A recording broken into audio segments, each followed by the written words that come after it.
Right. Welcome everyone to this Monash Cybersecurity Seminar. Today we are happy to welcome David Wu, who is an assistant professor in the Department of Computer Science at the University of Texas at Austin. Previously, David received his PhD in computer science from Stanford University in 2018 and was an assistant professor in the Department of Computer Science at the University of Virginia from 2019 to 2021. And he has received the NFS Career Award and the Microsoft Research Faculty Fellowship. And his research has been recognized with the Best Young Researcher Paper Awards at Crypto 2017 and 2018, as well as an Outstanding Paper Award at SNARKs. And today, David will talk to us about post-quantum designated zkSNARKs from Lattices. Thank you, David. The scene is yours. Thank you for the introduction. Let me get this set up. All right. Hopefully you can see my slides. Yes? Yep, all good. Thanks. Okay, awesome. So wonderful. So thanks everyone for attending. And thanks a lot, Mohammed, for the invitation. I'm very happy to speak here. I would love to be there in person, but I guess given current circumstances, this will have to do. So I hope to be able to visit some point in the future. So as Mohammed's mentioned, I will be talking about post-quantum designated verifier zkSNARKs from Lattices. So let's begin by defining the object of interest in this talk. Okay, so in this talk, we'll be focusing on argument systems for general MP languages. And in particular, as a simple example, we'll just focus on circuit satisfiability. So an argument system is a two-party protocol between a prover and a verifier, where the prover's goal is to convince the verifier that some statement X is contained in the language. Namely, there exists a witness such that some MP relation accepts the statement in witness. Now, argument systems should satisfy a couple properties. First is completeness, which says that an honest prover should be able to convince the honest verifier of a true statement. And second, we should have soundness, which in the case of an argument system says that an efficient or computationally bounded prover should not be able to convince the honest verifier of a false statement. Now, in this talk, our focus will primarily be on a third property called succinctness, which requires two additional properties hold.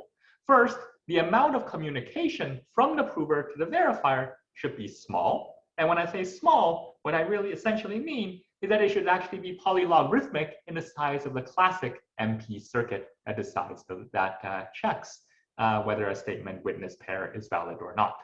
So the length of the prover communication should be polylogarithmic in the circuit size and polynomially possibly in the security parameter.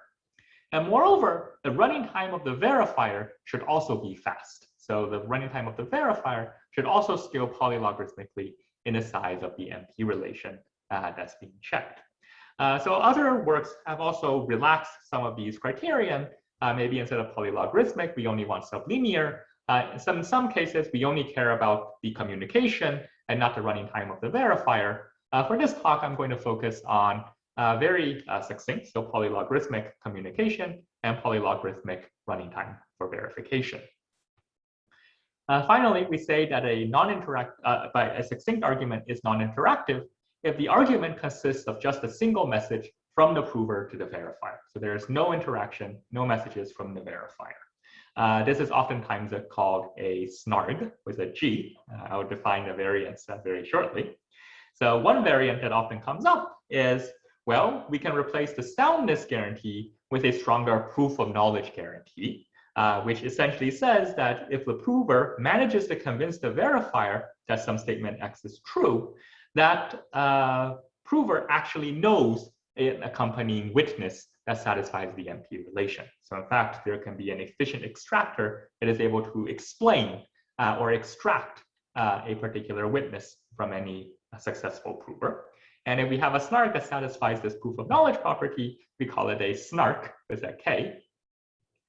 And finally, we can also ask for properties like zero knowledge, which I'm not going to define formally here. Informally, it just says that the proof does not leak information about the choice of witness that was used to construct it.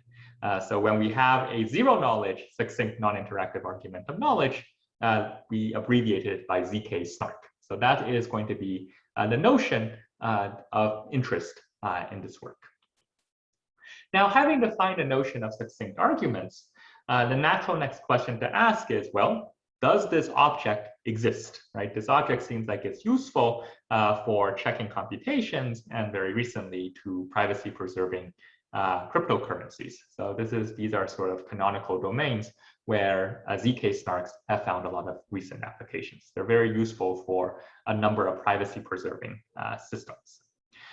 So unfortunately, though, if we ask whether these constructions exist or not, it turns out that in the play model, it's very unlikely that a succinct argument exists. And there are lower bounds that show that under fairly believable complexity assumptions, these SNARKs do not exist for general NP.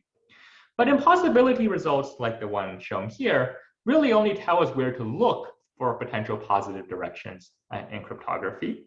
And if the impossibility says you cannot do something in, let's say, the play model, that does open the floor up to, well, what if we consider a different model?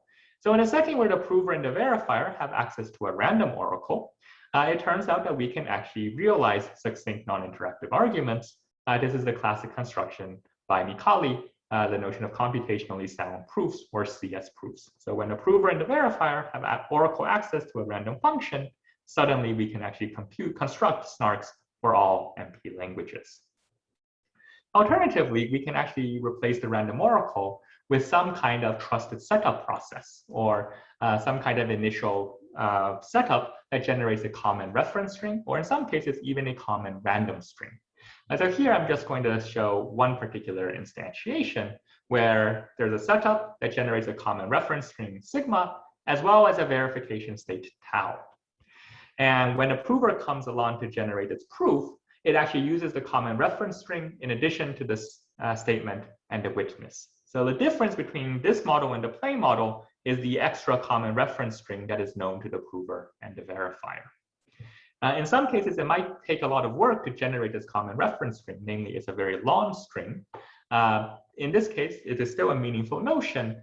This is oftentimes referred to as a pre-processing SNARK, where there's an expensive pre-processing that's used to generate a common reference string. But once it has been generated, it can be reused to check many proofs, and the verifier can check all of these proofs in an efficient manner.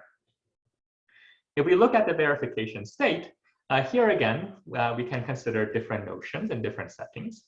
One is the publicly verifiable setting, where you can actually include the verification state essentially as part of the common reference string.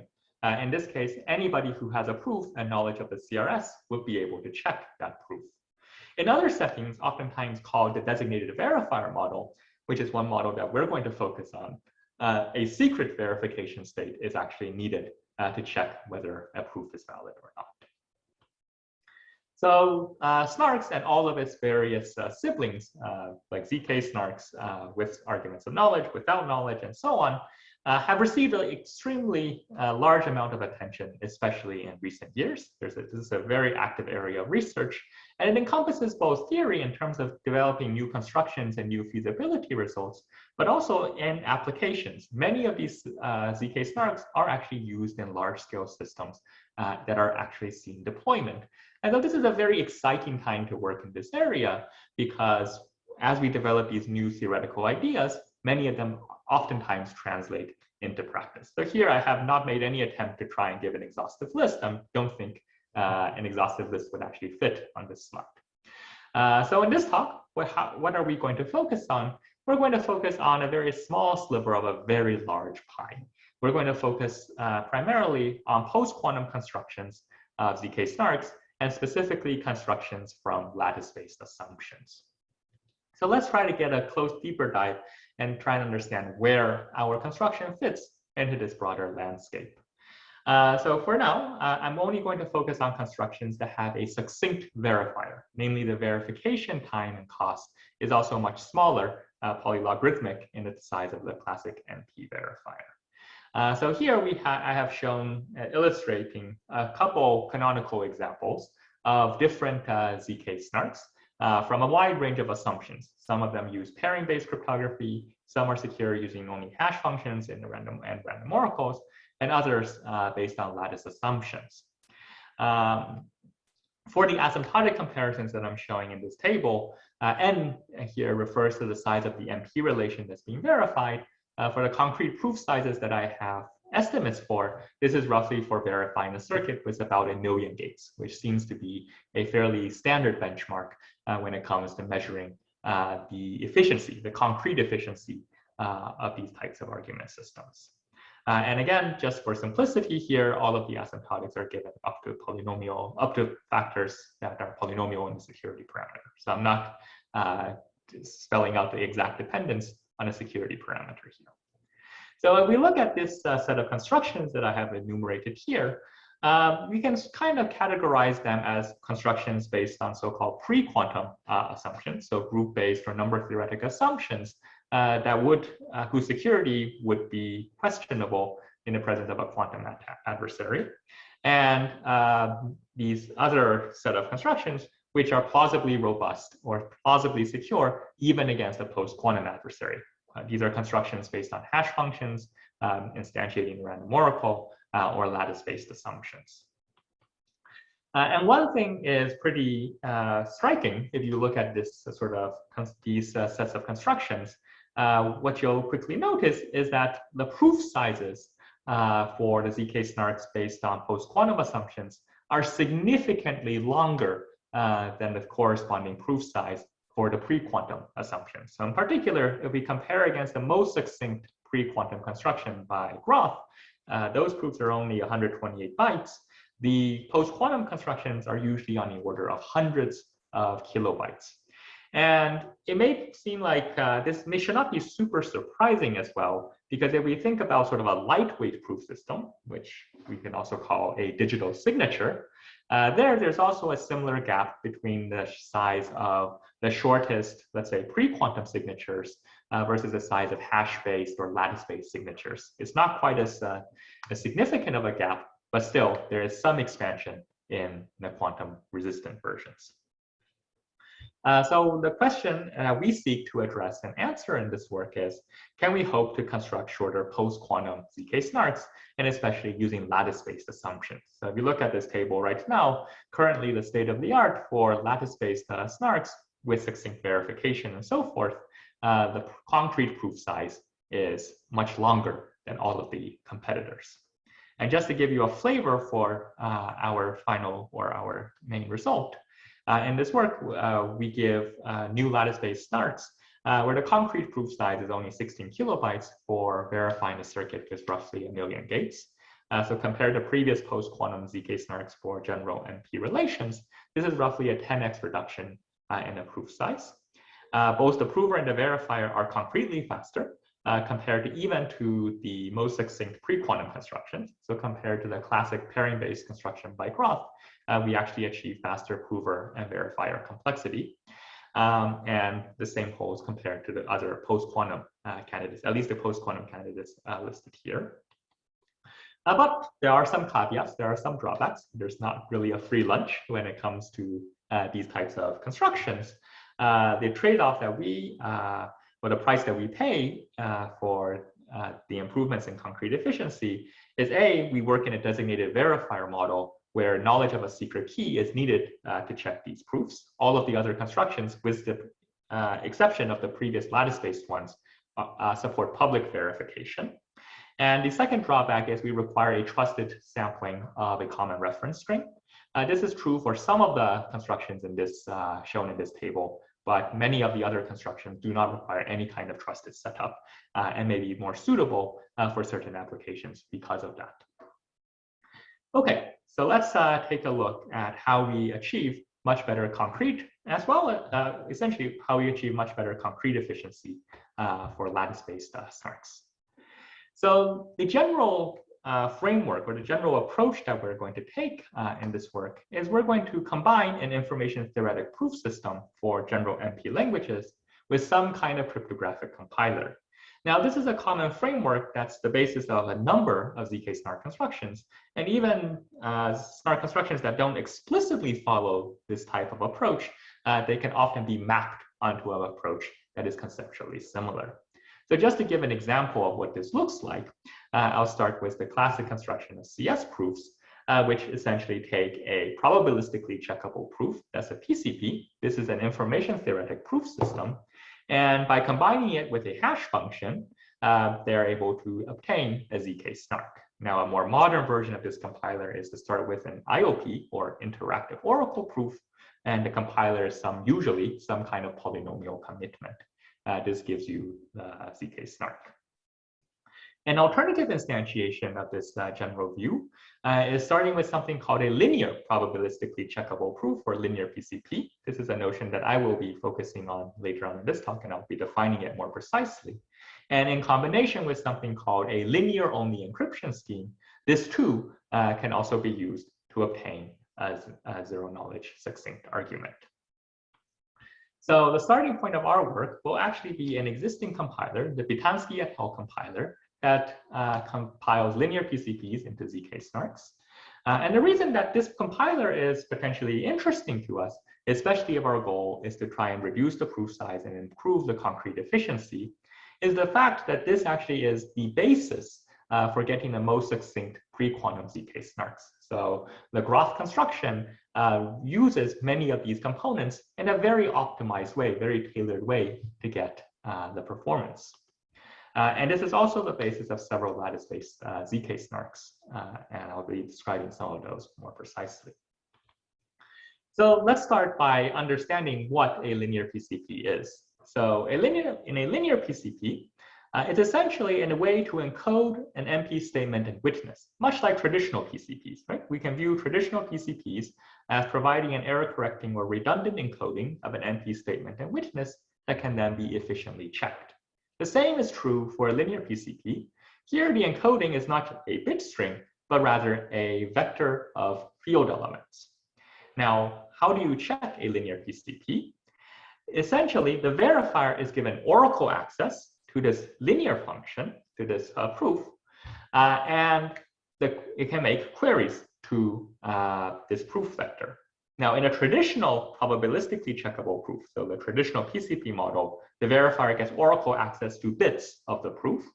In the linear PCP model, the verifier makes a linear query. So namely, the verifier submits a vector to the linear PCP oracle, and it learns the inner product between the vector, between this query vector and the proof vector. The verifier can repeat this process, and at the end, it decides whether to accept or reject. So this is an abstract information theoretic model of a proof system. And there are several ways that we can instantiate it. So one is based on a Walsh-Hadamard code. In this case, the length of the linear PCP. So the dimension of the encoding, it roughly scales quadratically with the circuit size. And there's a more optimized construction using a very different starting point. This is the quadratic arithmetic programs introduced by Gennaro, Gentry, Parno, and Rakova. This gives a very efficient 4-query linear PCP where the proof size is now linear in the size of the MP circuit. Okay, so these are the main constructions of linear PCPs. Oftentimes, the linear PCPs satisfy additional and useful properties. For instance, in many cases, the verifier is an oblivious algorithm. Namely, its queries actually do not depend on the statement that's being checked. In this case, we can actually remove the need for this adaptivity and just have the verifier submit all of its queries together, basically packing them together into a matrix and giving the verifier the matrix vector product between the linear PCP query matrix and the linear PCP proof. So now, how might this be useful for constructing a succinct argument? The observation is as follows. We have the query matrix. Let's say the oblivious verifier will just, because these queries do not depend on a statement that is being checked, the verifier can actually sample these queries at any point in time. Long before the prover has even arrived, let's say the verifier just publishes its queries in the sky. This can be part of a common reference string. Now, when a prover comes along, how does the prover generate a proof of a statement? Well, the prover constructs the linear PCP that encodes the statement and witness and takes the verifier's queries and essentially mimics the operation of the linear PCP oracle, namely compute the matrix vector product between the query matrix and the proof vector. However, if you look at this picture, while it is complete, it's not going to provide soundness. Why not? Well, there are a couple problems. I'll enumerate two of them here. First, the malicious prover now has the ability to choose its proof after seeing the queries by the verifier. So the linear PCP model says soundness only holds if the verifier gets oracle access to the proof. So the proof has to be computed without knowledge of what the queries are. In this picture, where I just simply put the queries into the common reference string, the prover's proof can actually depend on the queries, and we cannot appeal the soundness of the underlying linear PCP anymore. So that's one issue. And the second issue is, well, the prover doesn't have to evaluate a linear function. Why does the prover have to compute Q transpose times pi? The prover can basically make up the linear PCP responses and potentially fool the verifier that way. So we need a way to address both of these issues. So the first issue that we're going to address is the case where the proof may depend on the queries. So how do we hide the queries from the prover? Well, in cryptography, if you want to hide something, the technique is pretty simple. You simply encrypt. So instead of publishing the queries in the clear, what the verifier will do is it will encrypt the queries using an additively homomorphic encryption scheme.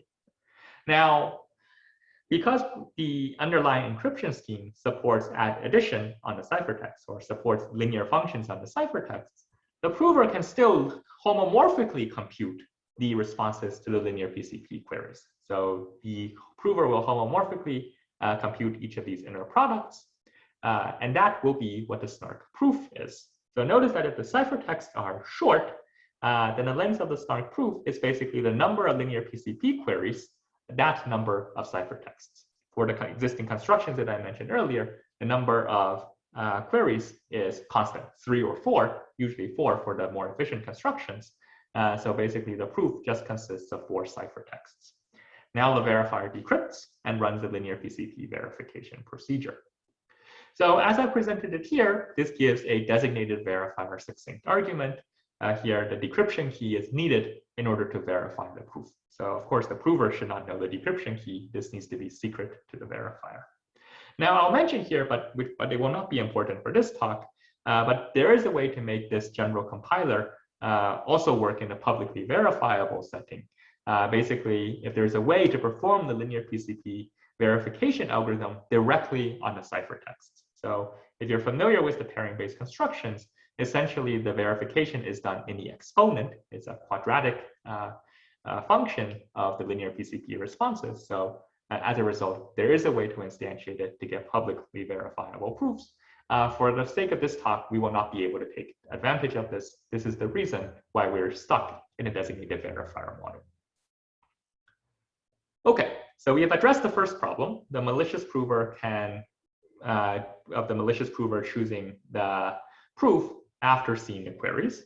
However, we have not solved the second problem, which is what is preventing the prover from evaluating different linear functions on each of the queries. In a linear PCP model, soundness was ensured because the oracle queries to the proof vector always use the same proof vector. Once the prover has constructed a linear PCP, the verifier is always interacting with that particular linear function. Here, the prover can homomorphically compute any linear function on any of these query components. It is not bound to using the same strategy or using a consistent linear combination to answer all of the queries. So the approach taken in the work of Bitansky et al. Is twofold. So first, we add an additional linear consistency check to make sure that we're applying a consistent linear function to all of the rows of, to all of the columns of the query matrix. I'm not going to go into details here because we will not be using it in this work, but this is what they do. But the second ingredient, which will be important also for us, is the prover will now encrypt, not just using any old linearly homomorphic encryption scheme, but they will encrypt the queries using something called a linear-only encryption scheme, which intuitively is an encryption scheme that only allows for additive homomorphism. So what does this mean? What is a linear-only encryption? Basically, it says that any adversarial strategy can be explained by taking a linear function of the ciphertext the adversary is given. So imagine the following. Here we have an adversary. Adversary has a collection of ciphertexts, and somehow is going to do some sequence of operations and produce a new ciphertext CT here. We say that the encryption scheme is linear only if for this adversary, there exists an efficient extractor that may depend on the adversary and will basically output a sequence of coefficients alpha 1 up to alpha m, or it should be alpha n. It should match the number of ciphertexts that the adversary sees. And the guarantee is the following. If the adversary manages to produce a valid ciphertext, then that valid ciphertext decrypts to exactly the linear combination of the messages, where the linear combination coefficients are given by the output of the extractor. So essentially, what this is saying again is if the adversary produces a ciphertext, that ciphertext always decrypts to a linear function of the given plain texts. So this is an example of a non-falsifiable assumption because we're saying that for every adversary, there exists such an extractor. So this is admittedly a very strong assumption, but it is an assumption that we believe holds for some natural encryption schemes, which I will revisit later on in this talk. What? Oh, okay. All right. So suppose we have this linear-only encryption scheme. What this means is now that when the prover gets the encrypted query matrix and is computing the responses to the SNARK, all of those responses can be explained by a single linear function. And now we can reduce soundness essentially based on the soundness of the linear PCP. So the linear-only encryption scheme is used to enforce the linearity in a linear PCP model, right? In a linear PCP model, the prover has to respond to the verifier's queries using a linear function. In a linear-only encryption scheme, forces the prover to do exactly that.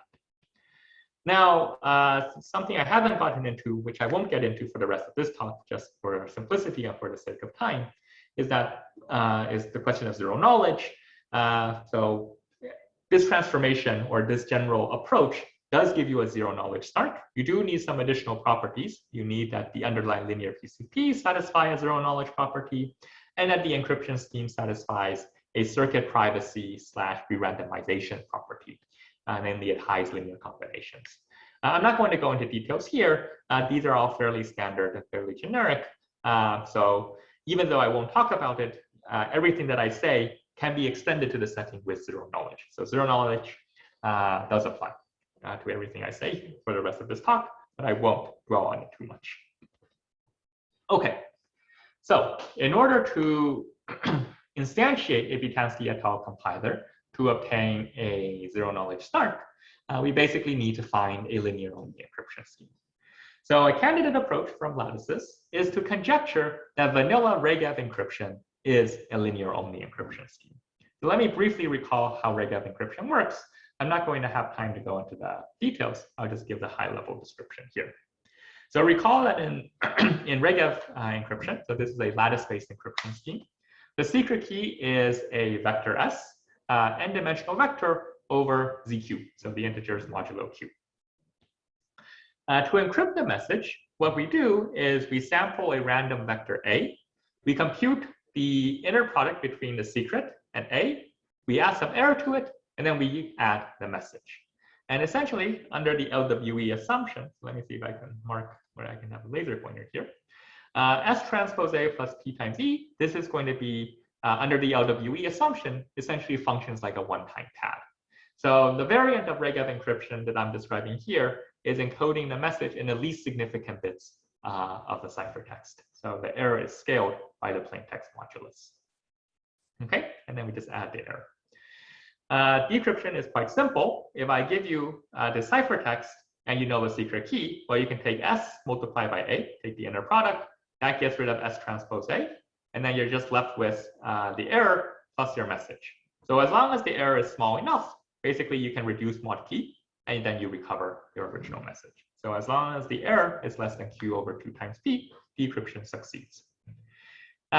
This is a linearly homomorphic encryption scheme.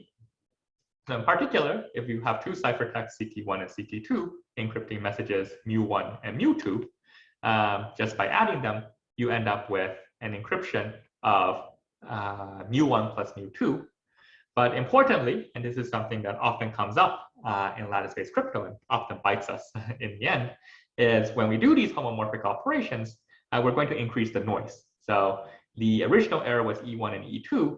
Once I add the two ciphertexts together, the new error is now E1 plus E2. Okay, so this is basic regf encryption, just with message in the least significant bits. So one might ask, why should we believe that regf encryption is linear only? So recall, linear only says it only supports linear homomorphism. But we know by a beautiful line of work that regf encryption can be extended to obtain eventually fully homomorphic encryption. However, if we look at the existing constructions to do so, we either need to publish additional components as part of the public parameters, or we need a different way of embedding the message into the ciphertext space. So a natural question to ask is, can we get more homomorphism from just the vanilla basic version of regf without all of the tricks that allow us to get more homomorphism? And in some sense, I view this as almost a win-win type of question. For if the answer is no, vanilla regf only supports linear homomorphism, we can use it to get zkSNARKs. And if vanilla regf turns out to have more homomorphism, well, it's kind of a bummer we don't get our SNARK construction, but it means that we have more homomorphism just from a very simple, lightweight LWE-based encryption scheme. Okay, so at the conjecture that we're going to take in this work is that regf encryption indeed satisfies the linear-only assumption. So now let's just plug it in. If we take regf encryption, plug it into this compiler, what does the concrete efficiency of the resulting SNARK look like? So the amount of the homomorphism we need to perform, so recall that the error increases with the number of homomorphic operations we perform. This will dictate how big of a parameter we need to choose in order to ensure security. So how much homomorphism is necessary? Well, it's essentially computing this linear combination. So evaluating the linear PCP homomorphically. So evaluating a linear combination of length m over the field FP. So using quadratic arithmetic programs, k is equal to 4. So there are 4 queries. The size or the length of the linear combination is linear in the circuit size. And the soundness that we get from the linear PCP proof is roughly circuit size divided by the field size. So the field size needs to be large enough so that the soundness is small. So this is roughly what the parameters look like. So concretely, where does that take us? So if we want to perform linear m, we want to compute a combination of m values or an inner product with a vector of size m. The noise growth is basically going to be roughly m times p times whatever original noise there was when we started. And for decryption to succeed, we need that the modulus q divided by 2p is bigger than the final noise. So this is roughly how we're going to set the lattice parameters for this instantiation. So let's just look at what happens concretely. So suppose we want to support circuits with about 1 million gates. So many cryptographic computations, so verifying like a hash chain, will require circuits that are at least 1 million gates, if not even larger. And suppose we require the typical 128 bits of security. So first, we need a large field in order to get good soundness. So we need to work over a plain text space that's at least 148 bits, because the ratio of the circuit size with the field size, that's the soundness error. So already, if we need to perform this many operations, the ciphertext modulus needs to be over 300 bits. And at the 128-bit security level, once you demand a modulus of roughly 300 bits, you need a pretty large lattice dimension. And already a single regf ciphertext is already over 350 kilobytes. This is already longer than most post-quantum constructions based on interactive oracle proofs.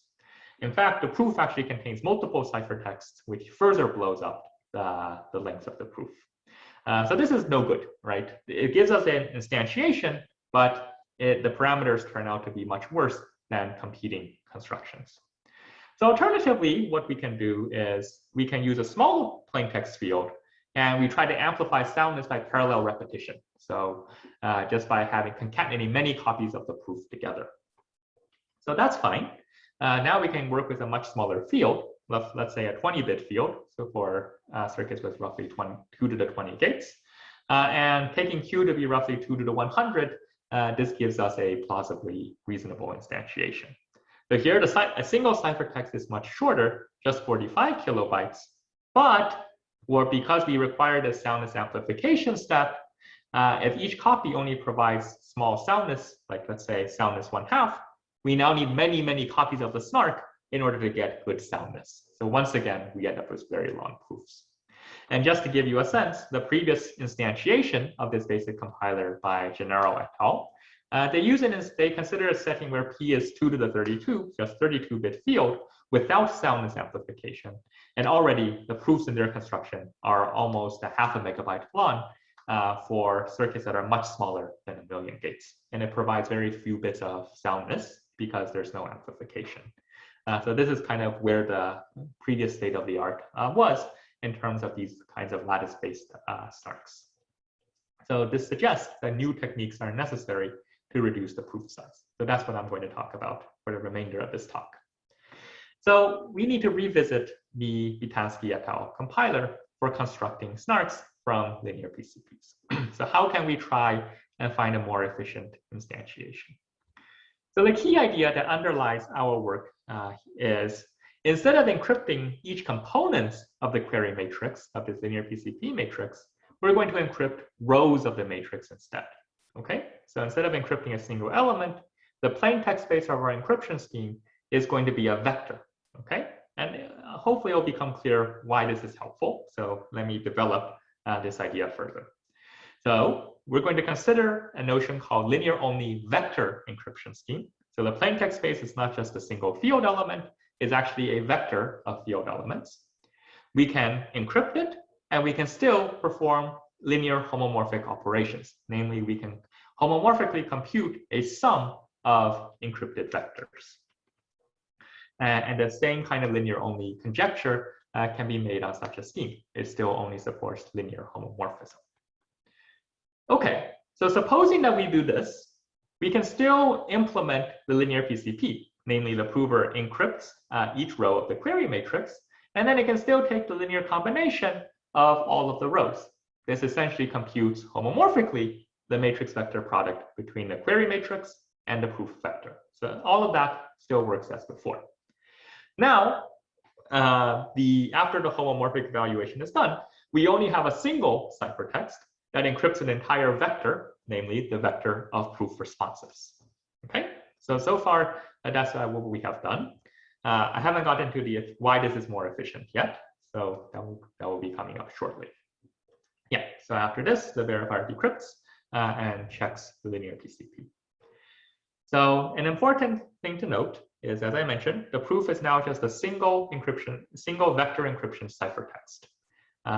So that will become important shortly. And the nice thing about this is that it gives us a direct compilation from a linear PCP to a SNARK. So we can avoid introducing an extra linearity check that was needed in the previous compiler. So it gives a direct approach from linear PCP to preprocessing SNARK. The caveat is we need a stronger assumption. We need linear-only vector encryption rather than linear-only encryption, because we're encrypting vectors rather than scalars. So let us take a look at how we can build a candidate linear-only encryption scheme, vector encryption scheme, and then we'll see why this approach actually gives us better concrete efficiency. So it turns out that regab encryption actually very naturally generalizes to the vector setting. This is oftentimes referred to as the amortized or vectorized variant of regab encryption, first pointed out by Piker, by Kuntenathan, and Waters. And the observation is actually quite simple. It's basically saying that I can use many different secrets S to encrypt ciphertext, but share or reuse the same public vector A here. So A can be reused, and so to encrypt a vector, I don't need to sample many new vectors A. I will use the same A, but different S's. So just to give you a more concrete view of what that looks like, the scheme operates as follows. Instead of having a single vector S as my secret key, Now I replace S with a matrix with K secret keys. When I encrypt, I still sample only a single vector A, but I sample a vector of errors, and I basically compute S transpose times A, so the inner product between each of my K keys was the public vector A, and then I add to it my message vector. And finally, to decrypt is exactly as before. So why is this helpful? If we look at the length of the ciphertext, notice that the A vector is now shared.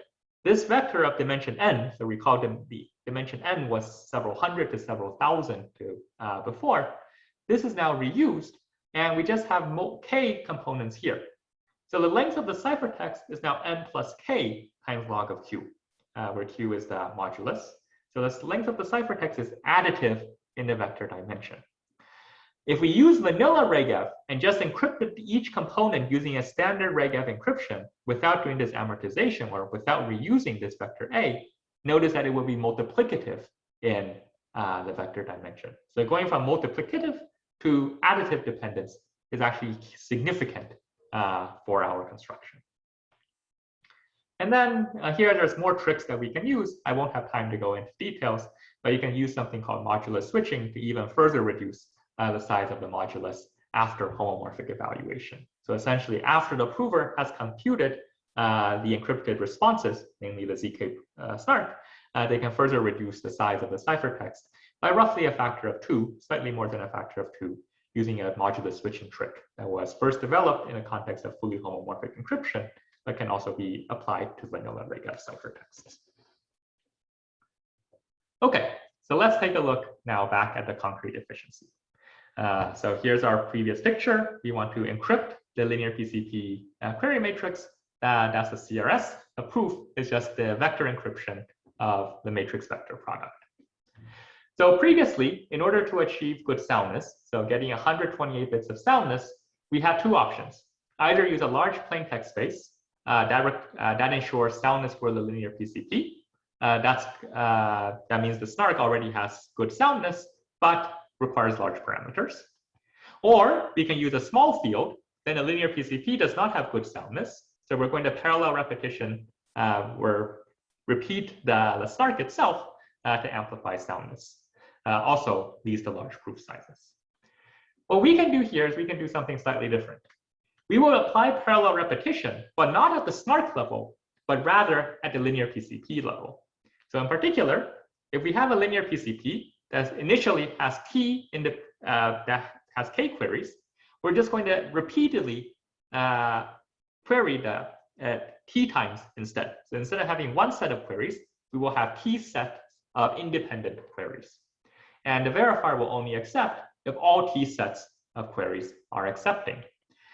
So now we have KT linear PCP queries, and the soundness is basically a product of the soundness of each of these terms. So it's multiplicative, so T can be basically a security parameter, and we get soundness amplification of the linear PCP. So why don't we do this before? Like, why didn't we do this with standard Vitansky atomic construction? It turns out that this doesn't help in that setting.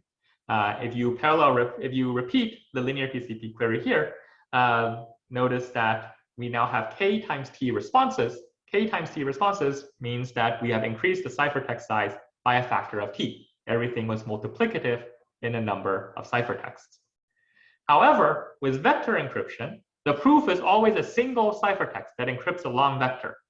The length of that vector is additive in the vector dimension, not multiplicative. So that observation that I pointed out before, that with this amortization, you get additive dependence rather than multiplicative dependence. Now we can do parallel repetition, but not need to increase the proof size by a multiplicative factor, but only by a small additive factor, by a factor around security parameter. So this is actually a critical observation. And you can see that just by applying vector encryption directly using a 28-bit field, the proof size is only 29 kilobytes. So we went from something like hundreds of kilobytes all the way down to under 50 kilobytes. But can we do better, right? So we can always ask, we're never satisfied with sort of the progress so far. Can we get even shorter proofs?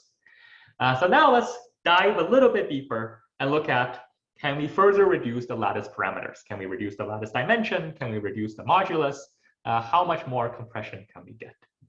So everything ultimately, I guess it's true for a lot of lattice-based cryptography, it ultimately comes down to noise management. How much noise is introduced here? So recall that here, the noise growth scales with the length of the linear PCP vectors, and also scales with the magnitude of the coefficients that are in this linear combination.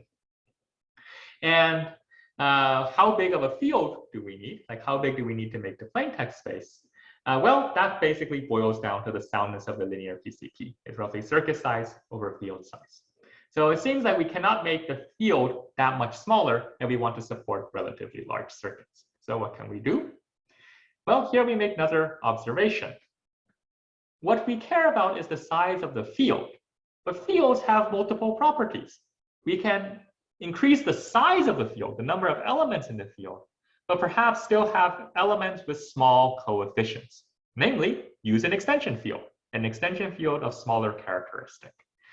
So in this particular case, let's consider what happens when we work over an extension field rather than a base field.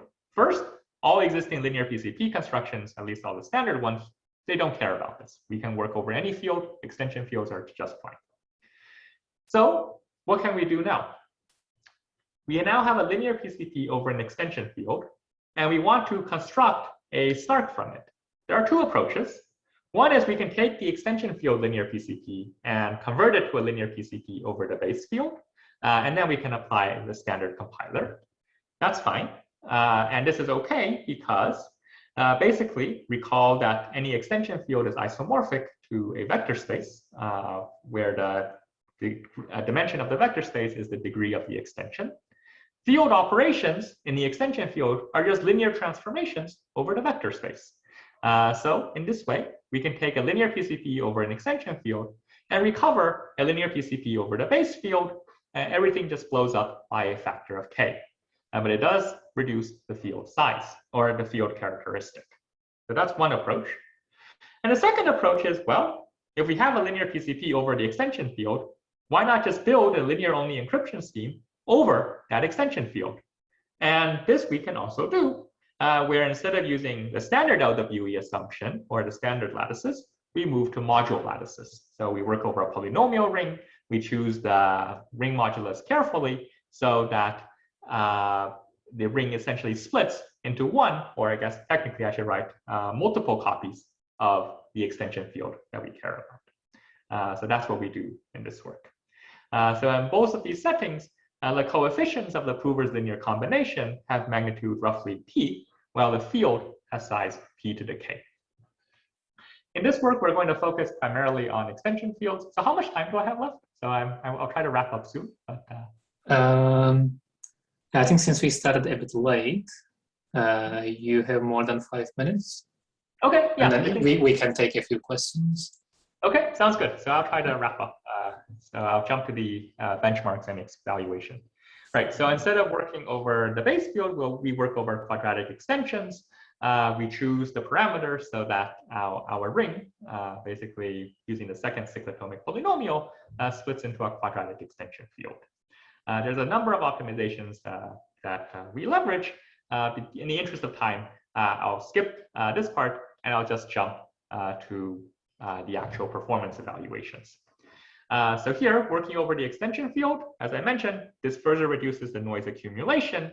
This leads to smaller parameters and concretely shorter proofs. So going from an 28-bit field to a 19-bit field by working over its quadratic extension, we can get a 1.4x shorter proofs.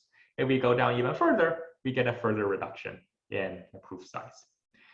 We do have to pay a slightly higher price because now we are doing operations over the extension fields, but this is sort of counterbalanced by the fact that we also have smaller lattice parameters.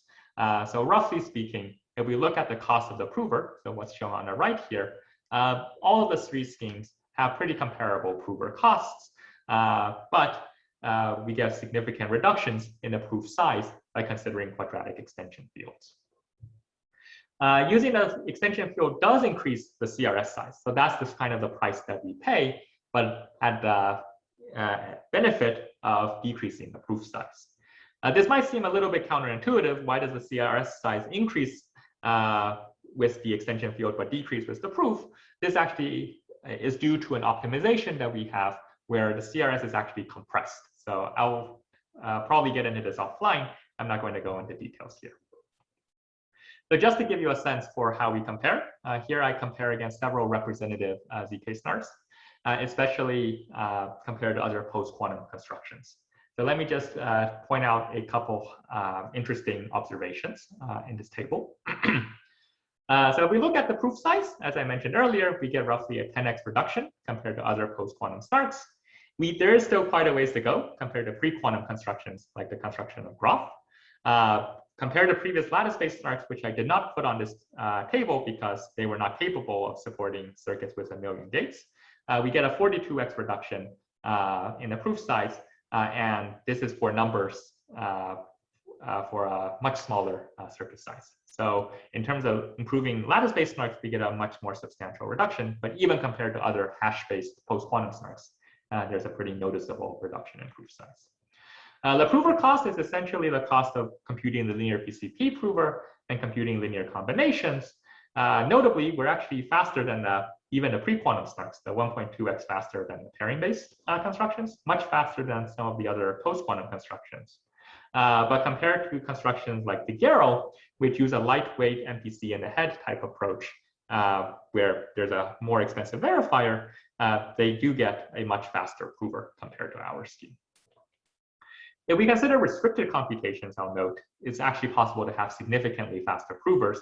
So the ETH-STARK construction by Bensasson and others is one canonical example of this. So here in this table, I'm only considering general MP. In terms of verification costs, this is a place where lattices really shine. Lattice computations are very lightweight, no pairings, no elliptic curve operations, not really even any complicated cryptographic operations, just linear algebra, matrix vector multiplications.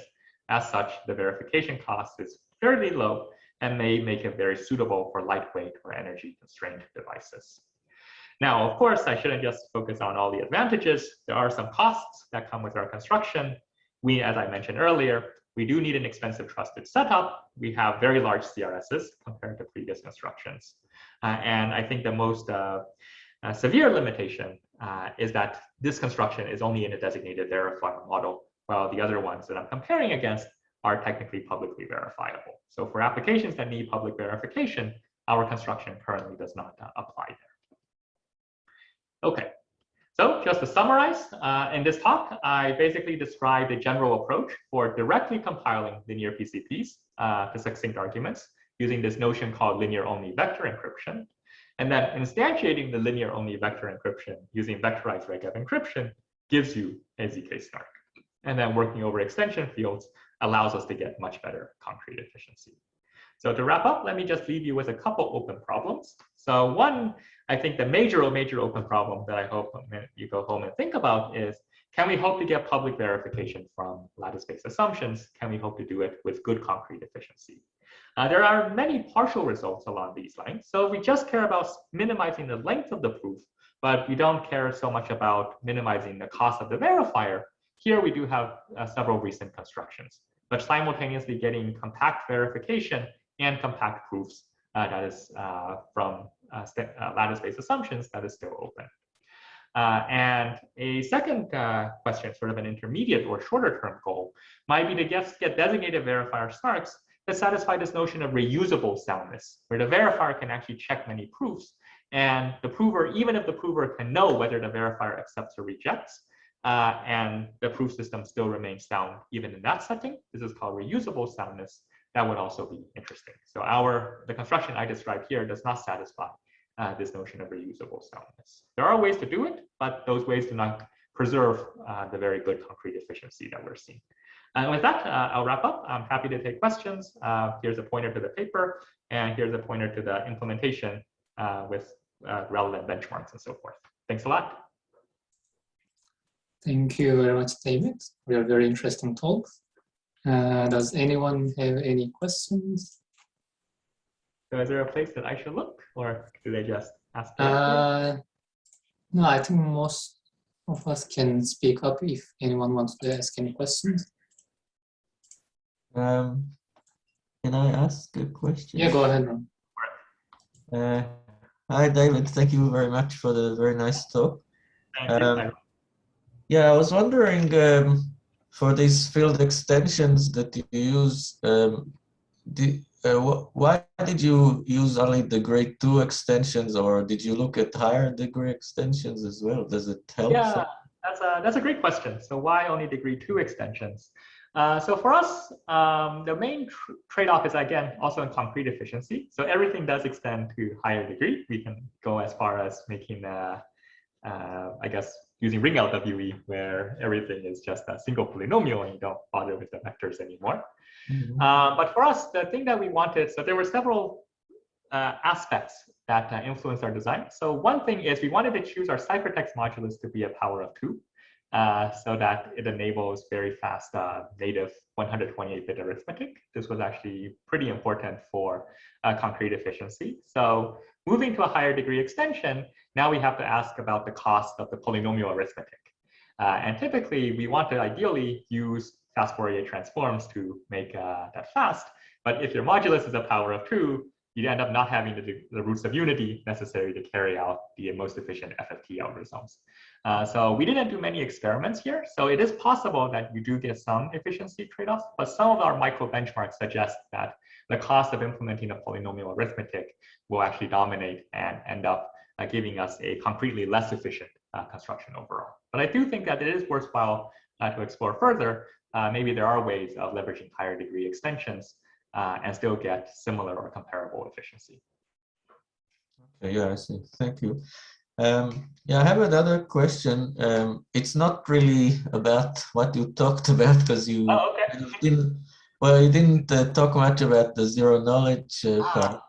Mm-hmm. But I was looking in your paper. You have this statistical zero knowledge parameter, this kappa.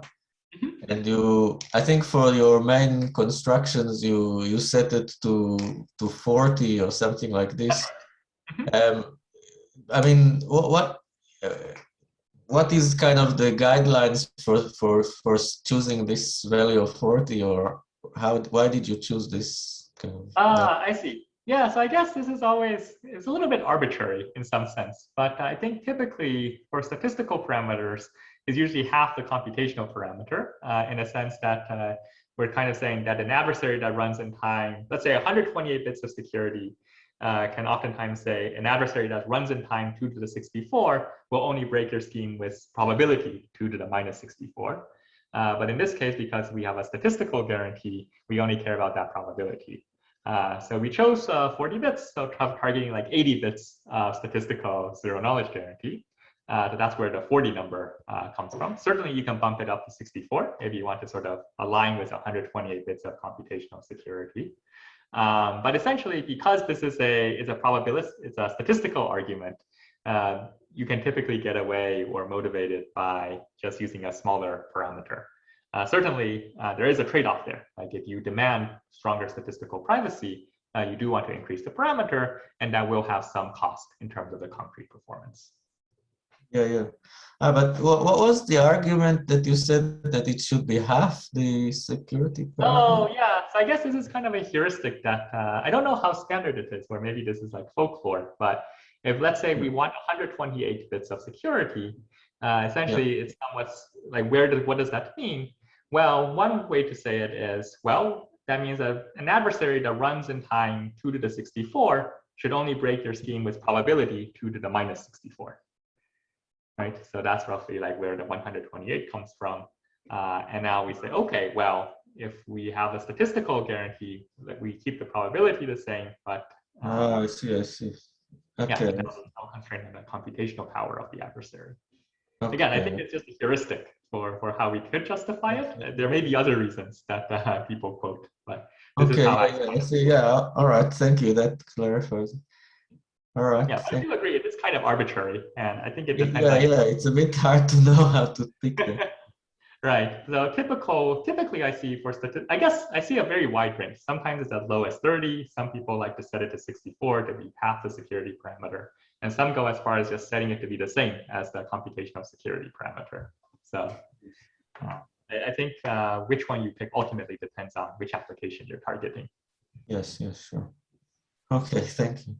Mm-hmm. Can I also ask a very brief Yeah, question? Yeah, thank you for your presentation. Yeah, I have a question about this publicly verifiable SNARKs. The only existing Lattice-based SNARKs, they are based on a similar approach. So they're using linear-only encryption, right? And the question, I think I also missed it in your presentation and got distracted a little bit. So when you mentioned that you were explaining why the current approach only achieves designated verifiability. Can you explain it again? So I was just wondering, is it possible at all to get publicly verifiable SNARKs from this approach? Yeah, that's a great question. So the reason why we're stuck with designated verifier is because if you look at how the construction operates, what does the verifier get, right? So the CRS is encrypted queries. Prover homomorphically computes the responses. And in order to verify, the verifier has to decrypt the queries, and then it does the check. So how do you decrypt? You need knowledge of the secret key, right? So that's why it's only in a designated verifier model. We can't publish this secret key, because if the secret key is leaked, then the prover can decrypt all of the queries and then break soundness. So this is actually fairly inherent to this particular type of construction, that we can only get designated verifier security. However, there is a caveat, because in a pairing-based setting, we do get publicly verifiable SNARKs from this exact framework. And the reason for that is to get publicly verifiable SNARKs using this framework, we essentially need a way to perform the linear PCP verification procedure on the encrypted values themselves. So in a case of pairings, they exploit two properties. One is when we do this computation, we're basically computing in the exponent. And two, the linear PCP verification algorithm is a quadratic test. And using a pairing, you can check quadratic relations in the exponent. So in our case, the question is, can we check a quadratic relation on encrypted ciphertexts in a lattice-based encryption scheme? And so far, we do not know how. Right? So this is something that we know how to do from pairings, but in a lattice-based world, there doesn't seem to be an analog. It has more of a functional encryption type of flavor to it, where you have ciphertexts and you want to perform a quadratic test on whether these ciphertexts encrypt a particular value. Thank you. Right, so that's why I don't see an easy way of trying to get publicly verifiable SNARKs using the linear-only approaches. Yeah. At least from lattices. There could be some other lattice technique that allow us to perform these quadratic tests, but as far as I can tell, that seems like a challenging question.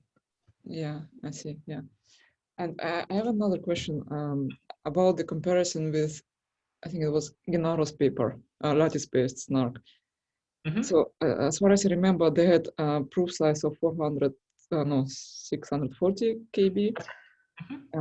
You achieved an improvement by a factor of 10, I think, right? No, even better. But better. So factor of 10 compared to other post-quantum constructions. Let me see if I can just bring it up. Yeah. Yeah, I guess it's pretty early on. It's when I had that comparison. Here we go. Yeah, so we get 16 kilobytes. So it's I think like 40. But in look, CRS, and this is what you mentioned. So in Gennaro's paper, they have like relatively shorter CRS, right? It's shorter. Yes, they do have shorter CRS. So, but there is a caveat in that paper in that they only provide 15 bits of soundness. So there's actually a slight issue with the soundness analysis there. So because they're working over a small field and they don't do soundness amplification, basically the soundness that they can get is basically circuit size over field size. And in this particular case, circuit size was something like 2 to the 16, and field size was something like 32 bits. So the amount of soundness you get is only like 15 bits. So if you apply soundness amplification to get the full 128 bits of soundness, then that would actually increase the size of the CRS pretty significantly.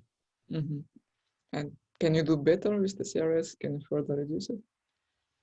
So I think if you do it sort of a direct apples to apples comparison, so you consider the if you set the soundness parameter to be 128 bits and you compare our construction scenarios, I think ours should be a little bit shorter because we do get that, because we can actually use the same kind of optimizations that they use there.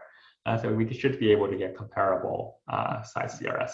Whether you can do much shorter than what we have here, that seems also somewhat challenging. I think there is a trade-off that you can exploit here. So the reason our CRS is long is because each of these contain encrypted vectors. And so if you increase the size of the field, the vector dimension shrinks, and then you can get shorter CRS that way. But that does make your proofs larger. So we didn't really explore that trade-off in this work, but that is something that you can do to get shorter CRS, but longer proofs. So maybe the trade-off is that, oops, what did that one do? Is shown here.